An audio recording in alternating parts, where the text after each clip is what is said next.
Okay, we're going to talk about Chapter 8, Section 2. I'm with my second hour class. They're light numbers, but a lot of complaints. I want to go home. All right, let's get started. Now, before we left the last section, we talked about Shays' Rebellion. And the last thing we talked about Shays' Rebellion was it showed America that we needed a stronger central government. There's one more thing that's going to happen before they decide to actually try to fix the Articles of Confederation. And so the question is, why was there a call for a Constitutional Convention? Well, the reason there was a call was before the Constitutional Convention, the group of colonies, I think 5 colonies, got together, and they wanted to promote trade among the states by creating national trade laws. And when they showed up, they realized that it's too hard to make laws under the Articles of Confederation, so they needed to amend the Articles of Confederation. So they agreed to come back the following in a couple months to Philadelphia to try to fix the Articles. That was their goal, to fix the Articles. And so what's the relationship between, and it was called the Annapolis Convention. So why is the Annapolis Convention important? It's because it's when they first got together and they realized that we needed to fix the Articles of Confederation, like I just said. They tried to come up with new trade laws. They realized it was impossible under the old Articles of Confederation to make any new laws. So they needed to come back to fix it. Now, it's important you understand the word fix. This is a test question. Their first goal was to fix the Articles. Now, the Constitutional Convention takes place in May 1787. It's in Philadelphia. 12 states show up. 1 state does not, Rhode Island. Now, why did Rhode Island not show up? The book doesn't really talk about it. Really, Rhode Island just liked the way it was. They didn't want to change anything. So they wanted nothing to do with changing the Articles of Confederation. They were a small state. They had a lot of power in the new Articles, and so they were fine with it, and they didn't want to participate. 55 delegates are going to show up. We call these guys our founding fathers because they're going to help make our current Constitution. George Washington was elected president for the convention. He was the war general, the war hero during the American Revolution. The delegates were state legislators. They were authors of state constitutions. They were called the founders or the founding fathers. Now, some people that were not there, 3 people in particular. 2 we've talked about already, and that was Thomas Jefferson and John Adams. Thomas Jefferson and John Adams were overseas as ambassadors. Jefferson was in France. John Adams was in England. Now, Patrick Henry, we talked about him during the American Revolution. He was that fiery little guy that wanted to fight, and he wanted to overthrow the tyranny of the king. Well, he smelled of rats. What that means is he just got done fighting the revolution to create a new government, and he's not about to start to make a new government. So he wasn't happy about getting together to create a new government. We just did that. He was things were fine and didn't want to participate with anything that was going to change what we had. Now, the 55 delegates did not reflect the entire population, and the reason they didn't reflect the population was they were all white males. Okay, there was no females, there were no African Americans, there was just white males. Now, they could have passed laws that discriminated against people, but they actually did a pretty good job of making sure that everybody was represented. So no Native Americans, African Americans, women.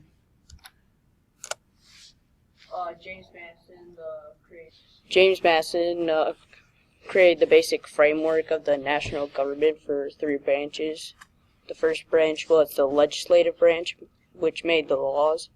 Second branch was executive branch, which enforced the laws. And the third is the judicial branch, who interpret the laws.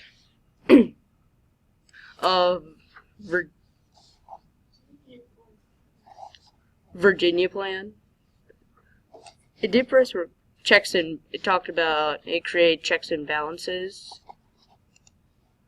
Each branch could check the powers of the other branches. James Madison said all power in human hand is liable to be abused. The founders designed the new government to limit the abuse. And the reason they did that was to make sure each branch could not become more powerful than the other. And by doing that, the president can make sure Congress doesn't get too powerful and the judicial branch vice versa. That's their whole concept of checks and balances.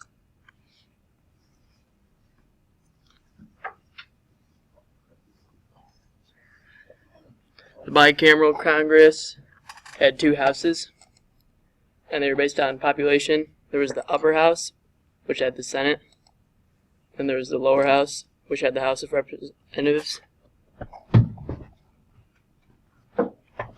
Now, the Virginia plan made both the large and small states happy because the lower house, actually, let me rephrase that. The Virginia plan was from the large states' perspective. It was based on population. Okay. Now, the large states like that because they'd have more representation in Congress. And the small states did not like the Virginia plan. So that's why the small states came up with their own plan called the New Jersey plan. Small states objected the Virginia plan. They wanted one that would not be based on population because they had not as many people. Larger states would have more representation. William Patterson wanted to base the national government on the Articles of Confederation. Uncameral.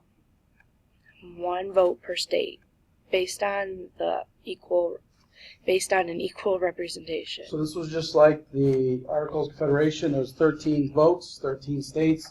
Every state had the same power. So in theory, Virginia, a very large state, would have the same power as Rhode Island. The large states did not like this.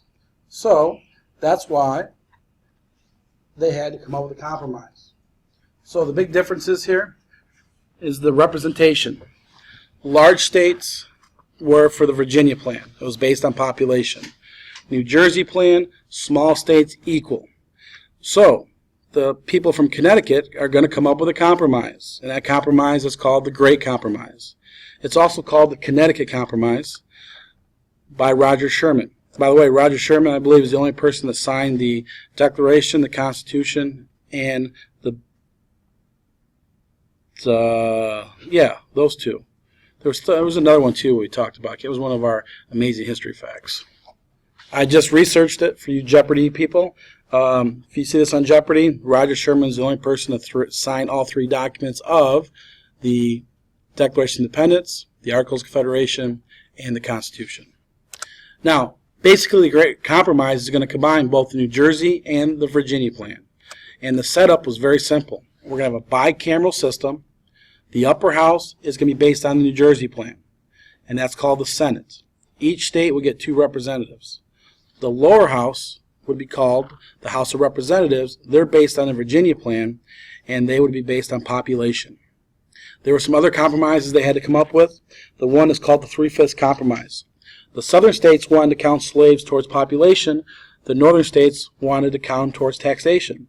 So they had to compromise. Because some southern states had just as many slaves as they did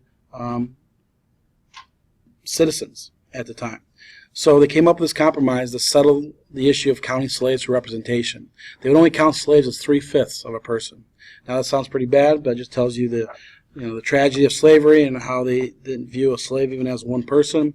They counted him as 3/5. No clue why they said 3/5, but that's what it was. It's called the 3/5 Compromise. The other one is called the Slave Trade Compromise. The southern states said, if you mention anything about slavery or abolishing slavery, we're going to walk away from this negotiation. So they had to come up with a promise that they would not touch slavery for 20 years. The southern states were happy with that, and so they came up with the Slave Trade Compromise not to deal with slavery for 20 years. And by doing that, this was a big problem that was in the Articles of Confederation. 2/3 majority is hard to accomplish. Just like last time we said we need 2/3 of people to go to McDonald's or Burger King. 2/3 was hard to accomplish, so they dropped that. The South was okay with getting rid of that if they got rid of any talk of slavery. And September 1787, delegates passed the Constitution. And that's it.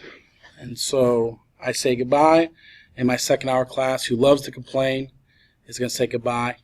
Bye.